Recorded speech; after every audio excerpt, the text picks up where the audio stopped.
सजा हम जिस्म को नहीं रूह को देते हैं। सिर्फ घुंघरू पहनने से औरत तवाइफ नहीं बनती, दिन और रात के सारे हुनर सीखने पड़ते हैं। मोहब्बत और बगावत के बीच कोई लकीर नहीं होती, इश्क और इनकलाब के बीच कोई फर्क नहीं होता। ये हीरा मंडी द डायमंड बाजार के डायलॉग्स हैं। इन डायलॉग से अंदाज़ा लगाया जा सकता है कि संजय लीला भंसाली की ड्रीम प्रोजेक्ट हीरा मंडी कैसी होगी।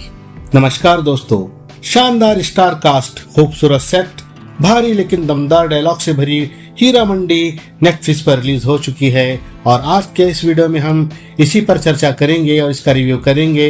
लेकिन उससे पहले अगर आपने मेरे चैनल को सब्सक्राइब नहीं किया है तो सब्सक्राइब करके बेल आइकॉन का बटन दबा दीजिए। आप देख रहे हैं फिल्मी सफर विद अफजल। चलिए शुरू करते हैं। नवाब जोरावर अली खान जब जूता भी मारता है तो सोने का मारता है मलिका जान। मंडी बाजार की सबसे बड़ी तवायफ रिहाना बेगम से होती है, जिसका किरदार निभाया है सोनाक्षी सिन्हा ने। एक ऐसा किरदार जिसे देखने के बाद बाजार की सारी तवायफें खौफ खाती हैं। इसका मतलब हमारा खौफ तो बहुत है। खौफ तो हमें खुदा का भी नहीं है। कहानी की अगली कड़ी में यही सबसे बड़ा ओहदा मलिक जान यानी मनीषा कोइराला संभालती हैं। कहानी में इतना बड़ा बदलाव कैसे आता है ये हम नहीं बताएंगे, क्योंकि इससे स्पॉइलर हो सकता है और आपका इंटरेस्ट वेब सीरीज से हट सकता है। माँ, बहन, बेटी के किरदार में तवाइफें एक दूसरे पर भारी पड़ती दिखाई देती हैं। सबके किरदार में कुछ ना कुछ खासियत है जो कहानी को आगे बढ़ाने में मदद करता है। इस पर नवाबों का तड़का लगा है। नवाब जुल्फिकार के किरदार में शेखर सुमन और नवाब अली मोहम्मद के किरदार में फरदीन खान अहम रोल अदा करते हैं। हीरा मंडी की कहानी दो तवायफों के बीच की जंग है। एक ही परिवार की ये दो तवायफें अपने परिवार और बाजार की बाकी तवायफों के साथ अपना माहौल बनाती हैं। माँ के दिल में बेटियों के लिए कोई हमदर्दी नहीं है। एक बेदर्द माँ मलिक जान जो पहले बेटियों को कोठे की शान बनाना चाहती हैं, बहनों को घर की नौकरानी।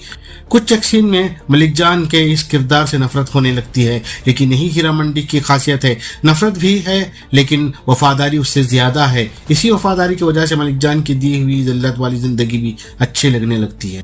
कसर फतेह के बीच बहुत लंबा फासला होता है। हीरा मंडी की सबसे बड़ी खासियत है संजय लीला भंसाली का direction. Visionary director Sanjay Leela Bhansali ने हर एक सीन और हर एक डायलॉग पर बहुत मेहनत की है। डायलॉग और दमदार परफॉर्मेंस, हर एक सीन पर ध्यान दिया गया है। चेहरे पर जुल्फे आने के बाद एक तवाइफ के एक्सप्रेशन कैसे होने चाहिए, ये बारीकी आपको संजय लीला भंसाली के काम में ही नजर आएगी। हर एक किरदार को अलग कहानी देने की कोशिश की गई है। ऑडियंस को तय करना मुश्किल हो सकता है कि इतनी सारी एक्ट्रेसेस में से उन्हें किसका किरदार ज्यादा पसंद आया। ग्रैंड सेट, उर्दू भाषा का यही उपयोग, सिनेमाटोग्राफी, बैकग्राउंड म्यूजिक, पंजाबी बोलते शाही नौकर, आलिशान घराने, सब शानदार हैं और इसका क्लाइमैक्स और म्यूजिक रोंगटे खड़े कर देते हैं। तेरी पैदाइश बाजार की है, तेरा हाथ।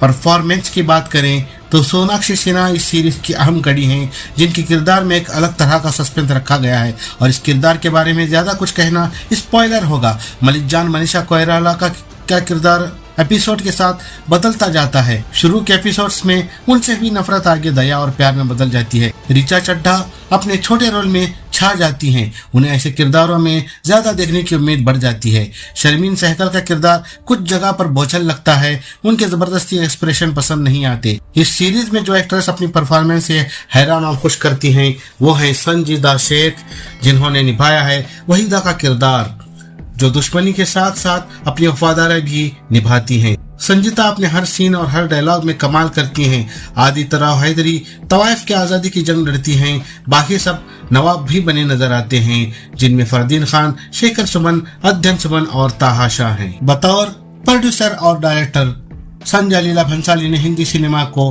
हम दिल दे चुके सनम, ब्लैक, देवदास, गुजारिश, गोलियों की रासलीला, रामलीला, बाजीराव मस्तानी और पद्मावत जैसे खूबसूरत फिल्में दिए हैं। उनकी कहानियों का रस कैमरे से होकर पर्दे पर टपकता है। उनकी पिछली फिल्म गंगूबाई काठेवाड़ी की कहानी मुंबई के वैशा बाजार की कहानी थी और इस बार यही कहानी लाहौर पहुंची है। बस यहाँ की तवायफें हर किसी की हम बिस्तर नहीं होती, वो किसी नवाब या किसी अंग्रेज अफसर को अपना साहिब बनाने की फेर में रहती हैं। बात करते हैं इस सीरीज के बजट की। इस सीरीज का बजट है 300 से 350 करोड़ के दरमियान और इस सीरीज को संजय लीला भंसाली ने बहुत ही मेहनत और बहुत ही लगन से बनाया है, जो आपको सीरीज देखते हुए महसूस होगा। और इस सीरीज को बहुत ही लार्ज स्केल पर शूट किया गया है। इसके शानदार सेट्स हों, इसके डायलॉग्स हों, कैरेक्टर के किरदार हों और या फिर उनके डायलॉग्स पर बहुत ही बारीकी से ध्यान दिया गया है। और आप संजय लीला भंसाली की हर फिल्म में देख सकते हैं कि किस तरह से वो कितनी मेहनत से हर एक कैरेक्टर, हर एक सीन पर, हर एक गाने पर ध्यान देते हैं। इस सीरीज को मैं दूंगा 5 में से 4 स्टार। तो ये रिव्यू था संजय लीला भंसाली की web series Heera Mandi the diamond bazaar का। बहुत जल्द मिलेंगे अपने अगले वीडियो में, तब तक के लिए जय हिंद और गुड बाय।